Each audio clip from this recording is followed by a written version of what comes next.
Good morning. This Sunday is going to be the first Sunday of the season of Advent. Advent is the 4 Sundays that lead up to Christmas. It's intended to be a time for us to focus on what it means to prepare our hearts and our lives to be able to receive the gift of Christmas, to receive the gift of the Christ child.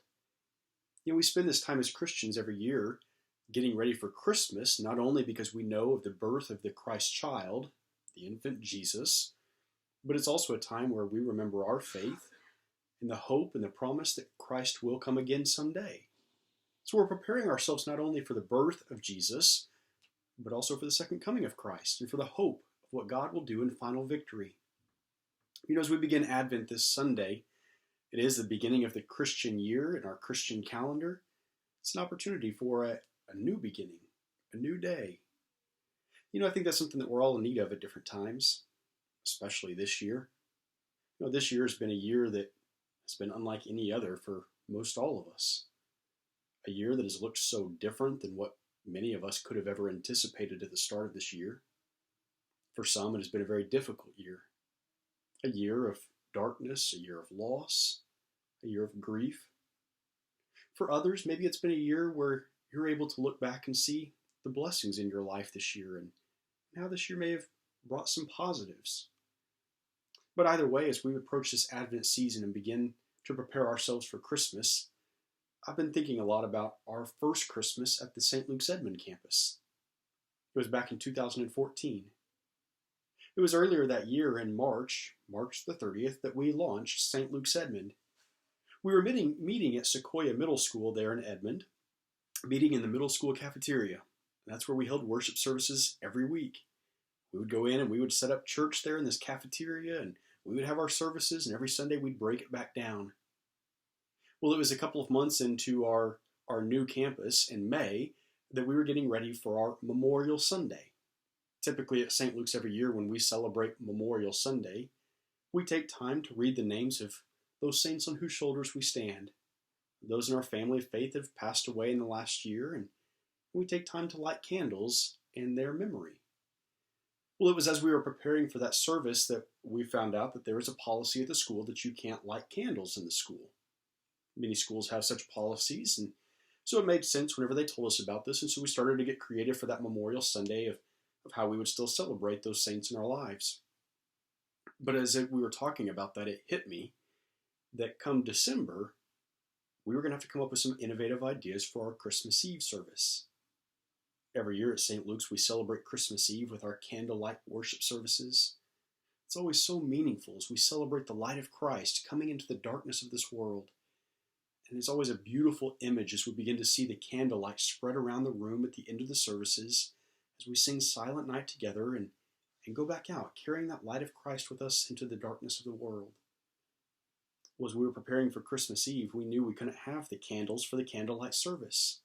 And so we started to try to get innovative and creative and think of other ways that we could still symbolically celebrate the light of Christ. We were working hard to make it a special first Christmas there at St. Luke's, having a very meaningful time of worship. And so we started to get innovative, and we thought, well, how could we still celebrate this? And we came up with the idea of, what if we were to have glow sticks? Since we can't have candles, we can't have flame of any kind, what if we were to have glow sticks that could still shine in the darkness and be a symbolic reminder for us of the light of Christ? Now, to be honest with you, this was an idea that I was not super excited about. I grew up at St. Luke's in a beautiful downtown sanctuary, and every year going to the Christmas Eve candlelight service was such a special tradition, and I loved it so much. The idea that we were going to be celebrating Christmas in a middle school cafeteria with glow sticks, I just found it hard to get excited about that. But we geared up for it. We were going to try our best to make it a special night. The worship service came and the music was great. The message brought inspiration and hope as we celebrated the birth of Christ. And then it came time for the end of the service when we were all going to be lighting our glow sticks. Silent Night started. We started to distribute the glow sticks down the rows of chairs. And what we didn't fully understand, and what we underestimated as we were getting ready, was how much time it was going to take to get all of these glow sticks distributed to every single person, and for everybody to open them up and crack them and get their glow stick lit and going good as we were singing Silent Night. It took much longer than we had anticipated, and so we just kept singing verse after verse, repeating Silent Night, what felt like for an eternity, while everybody was getting their glow sticks. We finally got them all distributed, passed out to everybody, and finally it came time and we were all able to raise our glow sticks in the air as we sang Silent Night and we celebrated the birth of Christ and God's light shining in the darkness.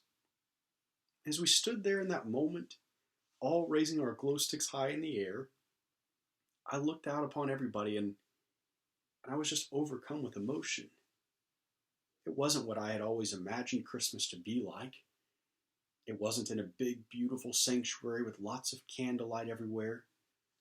It was a middle school cafeteria with glow sticks. And yet it was one of the most emotional Christmas Eves that I have ever experienced. Because I looked out and I saw this family of faith that had come together in less than a year.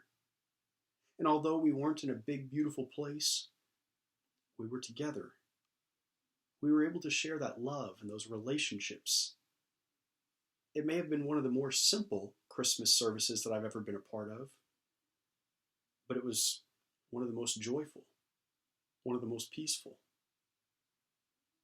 Sometimes at Christmas we build up these anticipations in our minds of what this season is supposed to be like and what worship is supposed to be like. This year is going to look so different. It's going to look different in so many different ways, from worship to our decorations and our parties and all the things that we're used to being able to do. It's going to be different this Advent and this Christmas. And yet what I learned from that first Christmas at St. Luke's Edmond is that different doesn't have to be bad. Sometimes we can choose to make the most of it. We can come back to the basics of what Christmas is all about. We can celebrate the message that we need now more than ever, that God comes to be with us. In the midst of a dark and broken and messy world, Christ comes. The light shines in the darkness, and the darkness has not overcome it. This Advent, I hope that you will choose to worship with us each Sunday, whether it's online or in person. We know this Sunday we're going to be online only at St. Luke's, but I hope that you choose to worship with us. I hope that you'll take time to get your Advent wreath, to have it with you as we go through our worship services each Sunday. As we light our Advent candles, you can light your Advent candles. You can do your devotional time together as a family. As we go through this season, we will be able to remember the light of Christ still shines. That first Christmas Eve at the middle school cafeteria, those who were there for that service, we all look back on it fondly. It's one of those stories that we love to tell. It's one of those moments that help to bring us together as a church. It's one of those stories that we will get to tell for many years to come. This year, it's probably going to be one of those same years. A story that we will be able to look back on fondly years from now and be able to tell about that year in 2020 when Christmas looked so different. But we were reminded of the importance and the power of that message, that Christ has come to be with us, and God's light still shines in the darkness. I hope you make it a great Advent season.